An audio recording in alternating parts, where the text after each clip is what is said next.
So, how did I get into community? Wow. Well, it all started when I was leading product marketing at AWS for a part of the service called serverless computing, which, if you're a developer, includes things like AWS Lambda and API Gateway and all the beloved serverless tooling. And one of the things that we noticed in terms of go to market for serverless was how it was really adopted within our customer accounts, other companies, via a developer driven adoption model.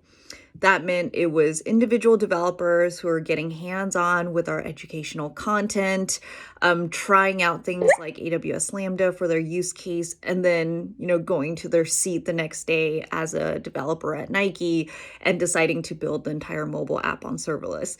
And so we realized that it was really important for us to build developer community around serverless, that it wasn't going to be, a bunch of salespeople cold calling a bunch of developers. That just wasn't the way in which our tools or our services got adopted.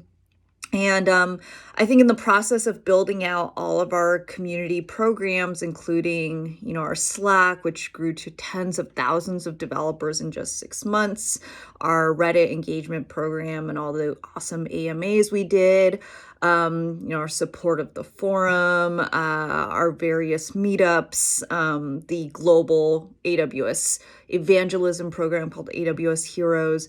Through that entire process, I realized a couple of critical things. The first was that, not only did our developers love being able to engage with other developers within the community to get tips and tricks and sort of get their technical questions answered by other domain experts, but they also loved to engage with the people that built the tooling that they were using, right? The product managers, the developers, the marketers.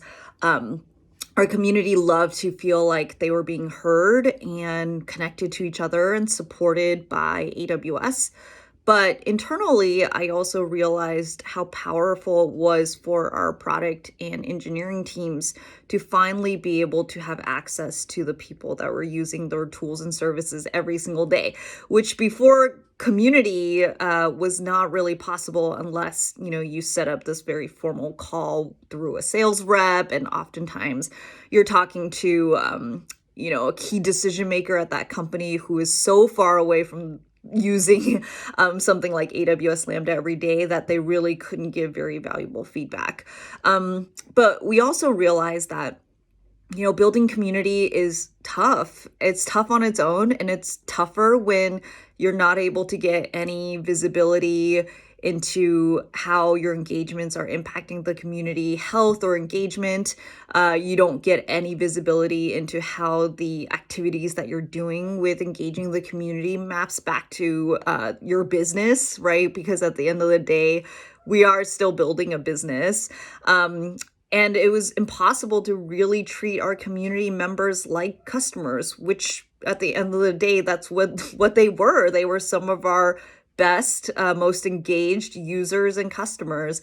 And so that's exactly why I ended up leaving AWS to start Common Room. So we're very hopeful that we can transform every single company to be more community driven. And that really starts, in my opinion, from not only having the knowledge to engage and grow a healthy community, but also importantly, the tech stack that you invest in long-term in order to help you not only build the community, but map it back to the objectives of your business and your team.